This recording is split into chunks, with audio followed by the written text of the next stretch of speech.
আসসালামু আলাইকুম। সুপ্রিয় দর্শক, আপনারা হয়তো এই থাম্বনেল দেখেই বুঝতে পেরে গেছেন যে ভিডিওটি কী হতে চলেছে। তো কয়েকদিন থেকেই সোশ্যাল মিডিয়ায় একটা এসএমএস ঘুরপাক করছে। হয়তো আপনার মোবাইলে চলে এসেছে। আপনি সাবধান থাকুন, ভালো থাকুন। তার জন্য এই সাবধানতার কারণে আপনাকে আগেই আমি এই মেসেজটি করে দিচ্ছি। তো আপনারা যারা আপনাদের মোবাইলে যে মেসেজটি পেয়েছেন যে ফ্রিতে রিচার্জ বা এরকম অন্য কিছু 28 দিনের রিচার্জ ফ্রি, হ্যাঁ? আপনি এই লিঙ্কে ক্লিক করুন, ওই লিঙ্কে ক্লিক করুন। তারপর আপনার এই ধরনের এই ধরনের এসএমএস থেকে আপনি বিরত থাকুন। তো প্রথমত বলে রাখি, নামের একটি লিঙ্ক অনেকেই হয়তো পেয়ে থাকবেন, অর্থাৎ এসএমএসের সঙ্গে এই লিঙ্কে ক্লিক করলেই বিনামূল্যে মোবাইল রিচার্জ করার প্রলোভন সমেত হোয়াটসঅ্যাপে যেটা দেওয়া হয়েছে, বলা বাহুল্য এটি সাইবার ও জালিয়াতিদের কাজ।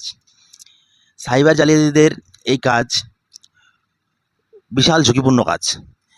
আপনাদের নিজের আর্থিকভাবে ক্ষতি সম্ভাবনা। সতর্ক থাকুন, এই মেসেজ ছড়াচ্ছে যেসব প্রতারক, তাদের বিরুদ্ধে আইনি ব্যবস্থা নিচ্ছি আমরা। মুখ্যমন্ত্রী মমতা বন্দ্যোপাধ্যায়ের নেতৃত্বে যে মেসেজটা প্রায় সবারই মোবাইলেই ঘুরপাক খাচ্ছে, মেসেজটাতে কী বলা আছে সেটা একটু দেখে নেই।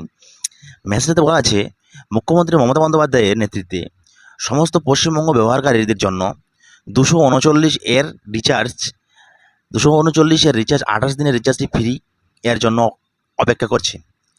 আপনার জন্য অপেক্ষা করছে 28 দিনের ফ্রি রিচার্জটি। আপনি এই লিঙ্কে ক্লিক করুন। তারপর 2024 আবারও তার বেশি সংখ্যক লোক নির্বাচনে টিএমসি ভোট দিতে পারে, যার জন্য বারবার টিএমসি সরকার গঠিত হতে পারে, যার জন্য 28 দিনের রিচার্জ দেওয়া হচ্ছে। আমিও এ থেকে শিক্ষা নিয়েছি। শেষে কিন্তু লেখা আছে, বুঝতে হবে আপনাকে। প্রথমে লেখা আছে টিএমসি সরকার গঠিত হতে পারে, তাই এই 28 দিন রিচার্জটি দেওয়া হচ্ছে।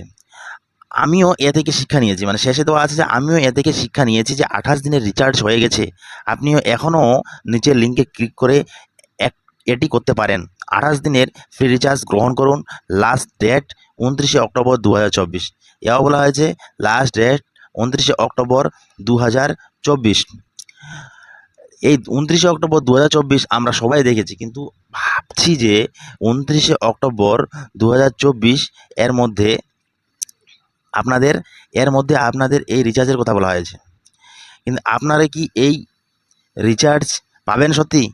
কখনও ভুলবশত আপনারা ক্লিক করবেন না এখানে, বা ব্যতিক্রম কারণে আপনারা যাবেন না। যা আপনাদের আগে থেকে সতর্ক করে দেওয়া হচ্ছে যে এরকম করলে তারপর শেষে দেখবেন যে 28 দিনের ফ্রি রিচার্জ সক্রিয় করুন, গেট এ ফ্রি রিচার্জ। সেখানে ক্লিক করার পর আপনার অনেকেই দেখবেন ওখানে সেই কমেন্টে দেওয়া আছে, কমেন্টে হবেন আপনাকে অনেক ধন্যবাদ, আমি 28 দিনের ফ্রি রিচার্জ পেয়ে গেছি। তারপর অনেক রকম এরকম এসএমএস, যে এসএমএসগুলি এখানে সুন্দর করে দেওয়া আছে। তারপর আপনার মোবাইল নাম্বার দিয়ে আপনার সাবমিট করতে বলবে, আপনি সাবমিট করবেন না। আপনার আর্থিক দিক থেকে আপনি বিশাল ক্ষতিগ্রস্ত হতে পারেন। তাই আপনাকে আগে থেকে এসএমএস করে দেওয়া হচ্ছে। আপনি সতর্ক থাকুন এবং অন্যকে সতর্ক করে দিন। আমার এই ভিডিও যদি ভালো লাগে তাহলে সচরাচর ভিডিও দেখতে থাকুন। আরও নতুন